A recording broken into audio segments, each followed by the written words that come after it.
Hello বন্ধুরা, আমি রাহেন আর inspire YouTube carry on চ্যানেলে আপনাদের সবাইকে স্বাগত জানাই। আজ আমি বলবো যে জীবনে সফলতা হওয়ার জন্যে বা সফলতা অর্জন করার জন্যে একটা গুরুর মহত্ব কতটা, বা একটা গুরু যেমন সফলতা পাওয়ার জন্য একটা গুরু কতটা দরকার। আমি এর আগের ভিডিওতে হয়তো আপনাকে বলেছি যে জীবনের সফলতা পাওয়ার জন্য গুরু দরকার, বা একটা গুরুকে পালন করা দরকার, বা গুরুর কথা অনুযায়ী আপনাকে কাজ করা দরকার। কিন্তু আজ বলবো যে কেন দরকার বা গুরুর মহত্বটা কত। তো বন্ধুরা, আমি একটা গল্পের মাধ্যমে টোটাল বিষয়টাকে আপনাকে বোঝাবো।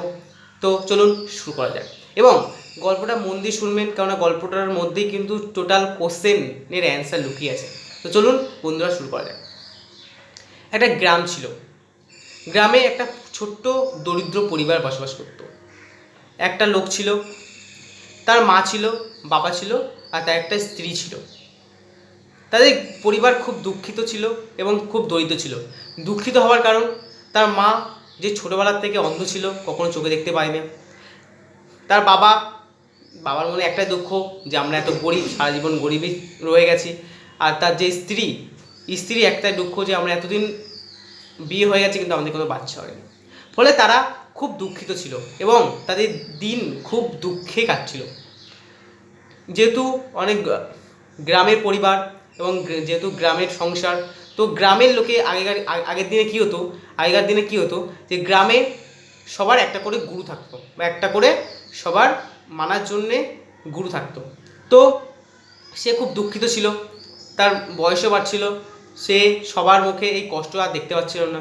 ফলে সে গুরুর কাছে গেল। গুরুর কাছে যাওয়ার পর গুরুকে সব কথা বললো যে গুরু, আমাদের এত কষ্টে দিন কাটাচ্ছি, এত গরিব, আমাদের এত সমস্যা, তো সমস্যাটার সমাধান কী করে করবো। তো গুরু বলল যে বৎস, তুমি তো শিবের উপাসক, তো মহাদেব শিবের তুমি উপাসনা করো, একমাত্র উনিই পারে তোমার সব সমস্যার সমাধান করতে। তো তেমন সে শিষ্যটা, অর্থাৎ সেই ছেলেটা বা সেই লোকটা একটা বটগাছের তলায় বসলো এবং শিবের উপাসনা করা শুরু করে দিল। অনেক দিন উপাসনা করতে করতে করতে, দিনের পর দিন করতে করতে করতে শেষ পর্যন্ত মহাদেব শিব সন্তুষ্ট হয়ে তার কাছে আসলো। আসার পর তাকে বলল, বৎস, আমি তোমার উপাসনায় মগ্ন হয়েছি এবং আমি বলো তোমার কী বর চাই। তুমি যা বর চাইবে আমি তাই পূরণ করবো, কিন্তু সত্য হলো যে কোনো একটা বরই চাও, আমি একটা বরই তোমাকে পূরণ করতে পারবো। তো ও এত এক্সাইটমেন্ট, এত খুশিতে মাথা কিছু কাজ করছিল না। ও কিছু ভেবে পাচ্ছিল না যে কী বর চাইবে। তো ভগবান শিবকে বলল যে ভগবান, আমার তো কিছু চাওয়ার নেই, আমার তো কিছু মাথায় আসছে না, তো আমি একটু বাড়ির সবার কাছে যাই, একটু জিজ্ঞেস করে আছি, তারপর আপনাকে সে বলছি যে আমার কী বর চাই। তো সে দৌড়ে দৌড়ে দৌড়ে দৌড়ে এক্সাইটমেন্টের সঙ্গে, হাসি খুশির সঙ্গে বাড়িতে গেল। বাড়িতে যাওয়ার পর বাবার সঙ্গে দেখা হলো। বাবাকে পুরো বিষয়টা বললো। বাবা খুব খুশি হলো। খুশি পর বাবা বলল যে দেখ, আমরা তো ছোটোবেলার থেকে খুব গরিব, আমাদের খুব অভাবের সংসার কাটে, তো তুই একটা কাজ কর, তুই ভগবানের কাছে বল যে আমরা যেন বড়লোক হয়ে যাই। তো ছেলেটাও রাজি হলো। রাজি হওয়ার পর ভাবলো যে ঠিক আছে, আমি মার কাছে শুনে আসি যে মার কী চায়। তো সে মার কাছে গেল। মাকে সব কথা বললো। মাও খুব খুশি হলো। মা বলল যে দেখ সোনা, আমি তো ছোটোবেলার থেকে চোখে দেখতে পাই না, তোকেও আমি কখনো দেখিনি, তো আমার মরার আগে এক লাস্ট ইচ্ছা যে আমি তোদের মুখ যেন দেখতে পাই। তো ও মার কথাটা ভালো লাগলো, মার কথা বললো ঠিক আছে এটাই চাইবো। তারপর লাস্টেও বললো ঠিক আছে, আমি আমার স্ত্রীর কাছে কি জিজ্ঞেস করি যে স্ত্রী কী চাই। তো সেই স্ত্রীর কাছে গেল, এবং স্ত্রীর কাছে যাওয়ার পর সে টোটাল বিষয়টা বললো। স্ত্রী খুব আনন্দ পেল। আনন্দ পাওয়ার বললো, স্ত্রী স্বামীকে বললো বা সেই লোকটাকে বললো যে দেখো, আমরা তো এতদিন বিয়ে হয়ে গেছো, আমার অন্তিম একটা ইচ্ছা যে আমার একটা বাচ্চা হোক, তো তুমি একটা ভগবানের কাছে চাও যে আমাদের একটা যেন সুন্দর বাচ্চা হোক। তো তিনজনের বাবা, মা, স্ত্রী তিনজনের কাছে গেল এবং তিনজন তিন রকম বর চাইল। তো বুঝতে পারছিল না যে কোনটা ছেড়ে কোনটা ধরবে, কোন বরটা ছাড়বে এবং কোন বরটা চাইবে। ও ভেবে পাচ্ছিল না, কারণ ও সবাইকে ভালোবাসে, মাকেও খুব ভালোবাসে, বাবাকেও খুব ভালোবাসে এবং সে স্ত্রীকেও খুব ভালোবাসে। তারপর সে কিছু ভেবে না পেয়ে মন দুঃখিতভাবে টেনশানে ভগবানের কাছে যেতে থাকলো, শিবের কাছে যেতে থাকলো। এবং যেতে যেতে হঠাৎ তার সঙ্গে তার গুরুর দেখা হলো। এবং গুরুর দেখা হওয়ার পর গুরু সেই জিনিসটা ওর চোখে দেখতে পারলো যে ও খুব আমার শিষ্য খুব দুঃখ হয়ে আছে, টেনশন করছে। তো গুরু তার শিষ্যকে জিজ্ঞেস করলো যে বর্ষ, তোমার এত চিন্তিত দেখাচ্ছে, ও কী হয়েছে বলো। তো শিষ্য তার গুরুকে সব বিষয় খুলে বলল, পুরো সব বিষয় খুলে বলল।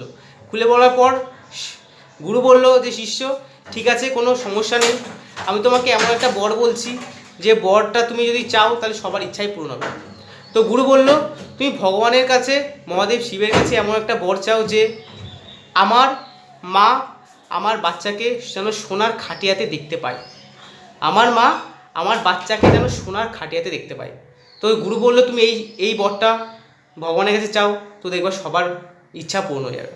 তো খুব শিষ্যটা খুব খুশি হলো এবং ভগবানের কাছে গেল, গিয়ে এই বরটাই চাইলো এবং এই বরটা চাওয়ার পরে তিনজনের সবার ইচ্ছা পূর্ণ হয়ে গেল।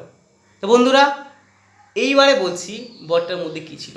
দেখুন, তিনজনার তিন রকমের বর চেয়েছিল, কিন্তু একটা বর চাওয়ার মধ্যে তিনজনের স্বপ্নই পূরণ হলো। ফার্স্ট কথা, আমার মা যেন আমার বাচ্চাকে সোনার খাটিয়াতে দেখতে পায় মানে মার চোখে দৃষ্টি চলে আসলো, মা দেখতে পাচ্ছে, অর্থাৎ মার ইচ্ছা পূরণ হয়ে গেল, মা এখন দেখতে পাচ্ছে। ছোটোবেলার থেকে মার একটা স্বপ্ন ছিল যে আমি যেন দেখতে পাই, তো মার ইচ্ছা পূরণ হয়ে গেল। আমার বাচ্চাকে মানে ওদের বাচ্চা হচ্ছিল না, ওদের আবার বাচ্চা হয়ে গেল, অর্থাৎ ওর বউয়ের স্বপ্ন বা স্ত্রীর স্বপ্ন পূরণ হয়ে গেল। লাস্ট সোনার খাটিয়া মানে ওরা বড়লোক হয়ে গেল, মানে বাবার স্বপ্ন পূরণ হয়ে গেল। তবে বুঝতে পারলেন, একটা কথার মধ্যে থেকে, একটা বর চাওয়ার মধ্যে থেকে তিনজনের বরই তিনজনের মনে কামনায় পূরণ হয়ে গেল। ও ভেবে পাচ্ছিল না কী করবে, তিনজন তিন রকম বর চেয়েছিল কিন্তু ভেবে পাচ্ছিল না কী করবে। শেষ পর্যন্ত গুরু সঠিক দিশা দেখালো।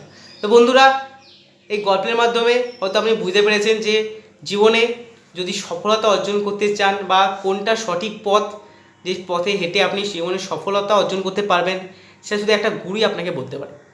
তো আজকে ভিডিওটা কেমন লাগলো, যদি শুনে নিয়ে জীবনে কিছু পরিবর্তন আসে বা নতুন কিছু শিখলেন, তো ভিডিওটাকে লাইক করুন, আপনার বন্ধু বান্ধবী ফ্রেন্ডদেরকে শেয়ার করুন আর সাবস্ক্রাইব করুন।